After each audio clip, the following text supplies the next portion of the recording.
Have you ever felt like there's a desire gap in your relationship? It's one of the most common and honestly most painful challenges couples can face.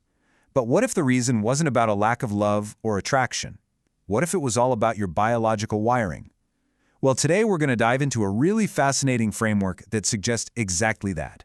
A sexual blueprint that might just be the key to finally understanding desire.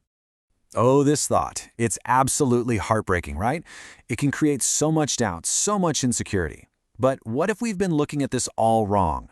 The idea we're exploring today completely reframes this problem. It shifts it away from feeling like a personal failure and into something we can actually understand, something rooted in biology. So here's the core idea. A lot of the friction we feel over intimacy, it often has nothing to do with how much you love each other. No. Instead, this framework says we're dealing with a fundamental mismatch in our biological hardware. The innate physical wiring that pretty much dictates our level of desire. And this wiring has a name. It's called our sexual constitution, or SC for short. The best way to think about it is like your blood type, or maybe your basic temperament. It's a predetermined biological blueprint for your sexual energy. And according to this theory, it's not something you choose or something you can really change. It's just a part of who you are. Okay, so if this is our biological blueprint, how in the world do we read it? How can you figure out your own type and maybe get a clue about your partner's? All right, let's dive in and see how it works. So this framework proposes something surprisingly simple, a physical measurement to help you identify your type. It's called the Trochanteric Index. And don't let the name scare you, it's just a ratio. You take your total height and you divide it by the length of your leg, which you measure from the floor to that bony point at the top of your thigh. This number is said to link directly to your innate sexual constitution. And this table here lays it all out pretty clearly. So if your index number is below 1.91, you're considered to have a weak SC, which corresponds to an aesthetic build, typically longer legs and a narrower frame. If you land between 1.92 and 1.98, that's the average SC, with a more proportional normosthenic build. And an index above 1.99? That points to a strong SC, or a hypersthenic build, which often means shorter legs relative to your height and a broader frame. So how do these physical types actually translate into our day-to-day lives? Well, they correspond to three really distinct desire archetypes. As we go through them, just think about which one sounds most like you, or maybe which one sounds a lot like your partner. Are you a romantic, a balanced type, or a hunter? Okay, this is where it gets really interesting. Look at the differences here. A romantic, who has that weak SC, is all about deep emotional connection and might feel perfectly happy with intimacy a few times a month. But then you have the hunter with the strong SC, who sees it as a vital biological need, almost like a way to relieve stress, and could want it daily. The balanced type is right there in the middle, just thriving on a steady, predictable rhythm. You can see right away how a hunter paired with a romantic could lead to some serious misunderstandings. And that, of course, brings us to the biggest question of all. What happens when opposites attract? What do you do when a romantic and a hunter fall in love?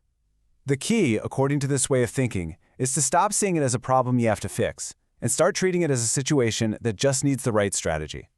So let's look at scenario 1. Your sexual constitution is stronger than your partner's. The first and most important step is a huge mindset shift. You are not lustful or too much, and he is not broken or impotent.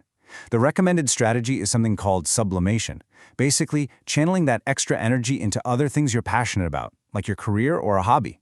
And the compromise? He can still offer you pleasure in other ways, and feeling your gratitude for that effort can actually strengthen your bond everywhere else. Now, let's flip it. What if his drive is higher than yours? This framework suggests we should try to understand that for him, regular intimacy isn't just about sex. It's a way to recharge his life force and manage stress. The strategy here is a mental one. To reframe it, instead of a demand, try thinking of it as a healing massage for both of you.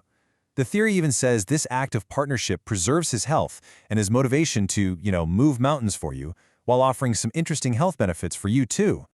But of course, no matter what kind of engine you have, it's not going to run forever without some maintenance, right? So this last part is all about practical advice from the source on how to keep your desire healthy and active, no matter what your innate type is. And the tips are actually tailored to each type. So if you have a weak or average constitution, getting enough sleep and not overworking yourself is absolutely crucial. For a strong constitution, it's all about high-quality nutrition to fuel that high-energy system. And for everyone, no matter your type, pelvic floor training, which is called intimate gymnastics here, is recommended to really enhance that physical connection and pleasure. So what's the big takeaway from all of this? The most crucial point is that this framework sees your sexual constitution as a core part of your nature, something that isn't going to change. And trying to fight it or trying to change your partner is just a recipe for resentment.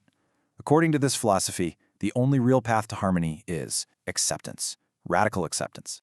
And that really just leaves us with one final question to think about. What are we actually trying to achieve in our relationships? Is the goal to fit some idea of what's normal, or is it to create a unique, beautiful, and functional harmony with the person you've chosen to love? You can find the electronic version of book She Who Awakens by Alina Chamberlain at wishforlove.org.